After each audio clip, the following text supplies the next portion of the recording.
গত বুধবার আমরা বেরিয়ে পড়েছিলাম নিউ মার্কেটের উদ্দেশ্যে কেকের কিছু মেটেরিয়ালস কেনার জন্য। সেদিন আকাশের অবস্থা একদম ভালো ছিল না, সারাদিনই বৃষ্টি পড়ছিল।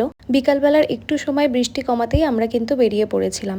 এখানে আমি প্রথমেই যে দোকানটাতে গেছিলাম সেই দোকানটার নাম হচ্ছে ফুড সলিউশন। তোমরা গুগলে সার্চ করে দেখে নিতে পারো। এখানে কেকের সমস্ত রকম মেটেরিয়ালসই পাওয়া যায়।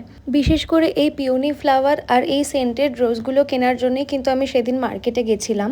আর সামনেই জন্মাষ্টমী, তাই যারা ভাবছো নিজেদের গোপু সোনার জন্য আমার থেকে কেক নেবে তারা কিন্তু অবশ্যই স্ক্রিনে দেওয়া নাম্বারে কন্ট্যাক্ট করতে পারো। দোকানে ভিডিওগ্রাফি অ্যালাউ না থাকার জন্য যেটুকু পেরেছি সেটুকুই তোমাদের সাথে কিন্তু আমি শেয়ার করেছি।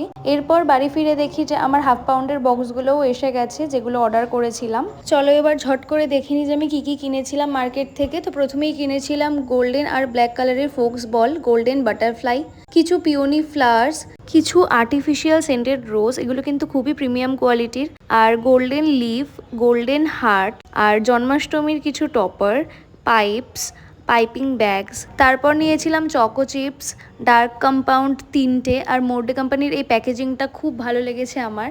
আর নিয়েছিলাম সুগার বল, কিছু কালার্স আর কিছু নজেলস। দুটো নজেলের নাম্বার ছিল না তাই মেনশন করতে পারলাম না।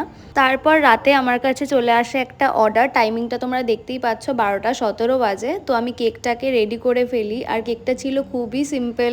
রাতের দিকে আরও বেশ কিছু অর্ডারস আসে, সেগুলোকেও রেডি করি এবং ডেলিভারি দাদাদের হাতে হ্যান্ড ওভার করি। দিনটা এভাবেই শেষ হলো। দেখা হচ্ছে নেক্সট ভিডিওতে। Till then take care, bye by.